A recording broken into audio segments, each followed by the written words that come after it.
Hello, everyone. Excuse me.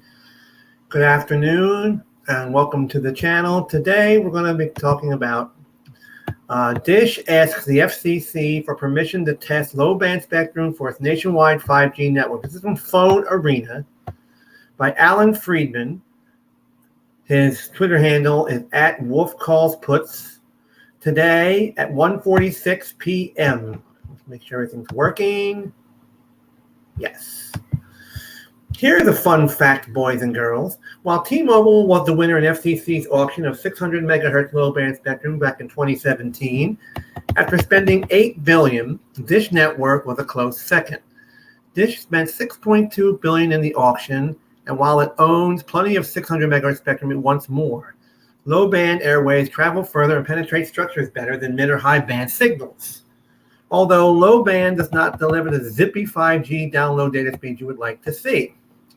Dish Network seeks FCC permission to test 600 MHz spectrum in 2 cities for 5G use. Still, low band spectrum is what allows the U.S. carriers in the U.S. to advertise nationwide 5G service. According to Light Reading, Dish has asked the FCC for approval to run some 5G tests in Denver and Las Vegas using the 600 megahertz band carrier aggregation. The latter is a method used to increase the capacity and peak rates for a 5G coverage by aggregating 2 multiple blocks of frequencies. In a letter to the FCC, Dish said that it holds contiguous blocks of paired 5x5 megahertz licenses in the 600 megahertz F and G blocks in both Denver and Las Vegas. Dish told the regulatory agency that it might need more blocks of low-band spectrum in the future to meet customer demand. As a result, the company stated when and if additional 600 megahertz spectrum becomes available, either when the commission auctions on the assigned spectrum or through future partnerships. Dish plans to use carrier aggregation at the market level to combine multiple 600 megahertz assets to add capacity and improve data speeds.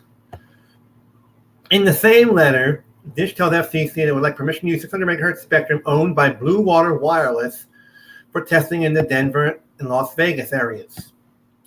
Dish needs to conduct carrier aggregation testing in a real-world environment using the specific radios and handsets developed by its vendors for its 5G broadband network, Dish wrote.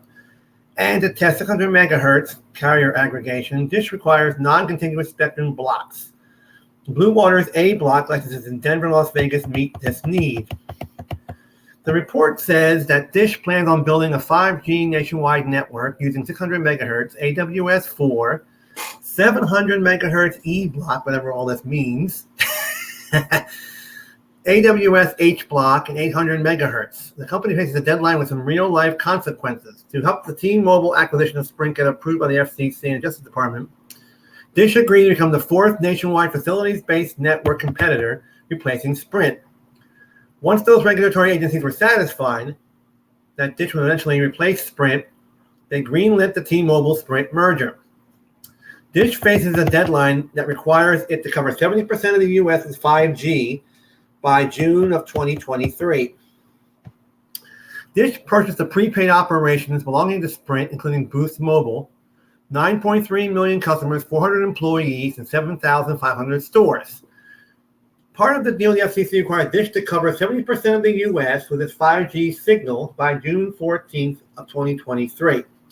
If the deadline is not met, the company will make what is being called a voluntary contribution to the U.S. Treasury in the amount of $2.2 billion. When the T-Mobile purchase of Sprint closed, Dish signed a 7-year MVNO agreement with T-Mobile, allowing Dish to offer wireless service under its own name. But after T-Mobile decided to shut down Sprint's CDMA network on the first day of 2022 instead of the 3-year timeline it previously promised, Dish was enraged as it was planning to use that network until the timeline expired.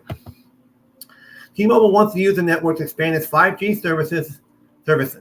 Although it originally told the FCC that the MVNO deal with Dish would not result in an adverse impact on T-Mobile's plans to build out its 5G network. As a result of this battle, Dish decided to switch the carrier it uses for its MVNO to AT&T and will pay the wireless provider more than $5 billion over 10 years.